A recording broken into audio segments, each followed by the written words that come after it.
A very good morning, students. Today we are going to dissect the inguinal canal. Okay, the inguinal canal is about 4 centimeter long, intermuscular space. Actually, there is nothing like a canal, but it is a opening, okay, which lies between the anti-abdominal muscles. Okay, so it is an intermuscular oblique space. This area, this where I am showing you with the forceps, is the superficial inguinal ring.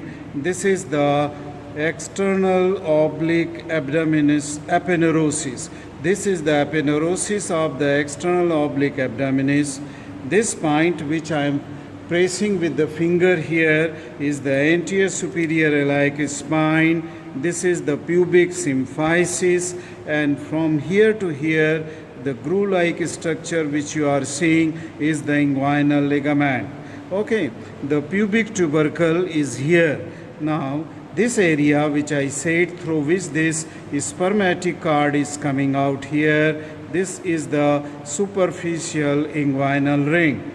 Now the inguinal canal, which I said is an intermuscular space, a slit-like space, is hardly about 1 centimeter broad, and it is about 4 centimeter long. So from anterior superior iliac spine, which is in the opening in the external oblique abdominis muscle aponeurosis, is about 4 centimeter from superficial, and here must be about 1.5 inch, 4 centimeter, somewhere here in the mid-inguinal point, okay, about 1.5 centimeter above the inguinal ligament, deep here in the fascia transversalis, which lies deep to the abdominal muscle, that is deep to the transversus abdominis.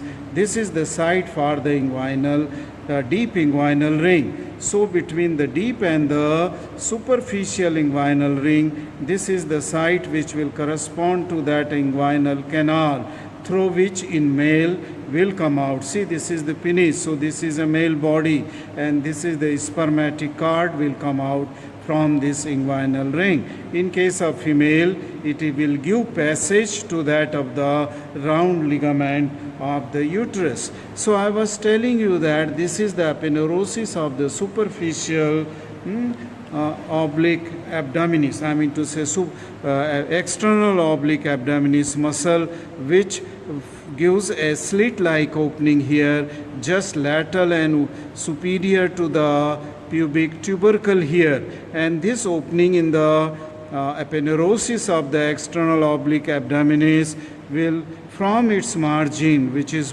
bounded by a triangular opening, that is the cruras of the superficial. There is one is above and medial, and the lower crura is downwards and laterally. So that is a triangular slit-like opening whose apex is lying here. This is the upper boundary and this is the lower boundary. So from margin of this there will extend a fascia which will cover to this spermatic cord which is coming out from. I will just put the tip of the knife just to lift this external spermatic fascia, which is starting from the margin of this. You can see I have just lifted this thin membrane, what is called as the external spermatic fascia.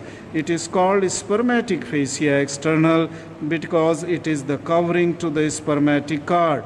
I hope that you are able to see the external spermatic fascia which is covering to this spermatic cord, starting from the margin of the crura of this superficial inguinal ring. Once you have seen this external spermatic fascia, which is starting from the aponeurosis of the external oblique abdominis at the site of the superficial inguinal ring, it will completely cover the spermatic cord as well as the testis. Now, after a few minutes I will come and will show you the exact opening of the superficial inguinal ring, because now I can cut this external spermatic fascia which I have shown you. Okay, so I will come after few minutes. Thank you. Okay, welcome back, student. I have just opened the margins of the superficial inguinal ring. You can see this upper and medial margins. You can see this. This is the apex of that opening. This is apex, and then this is that triangular opening I have just dissected, and from the margin of this superficial inguinal ring, which is a triangular space here, and this is the apex. You can see I am lifting. You can see the triangular space of the superficial inguinal ring, and from the margin of which this external spermatic fascia, deep to which I am again passing the tip of the forceps. You can see this was attached here to that of the margin of the superficial inguinal ring here. Okay, so this is how you can see superficial inguinal ring and the external spermatic fascia completely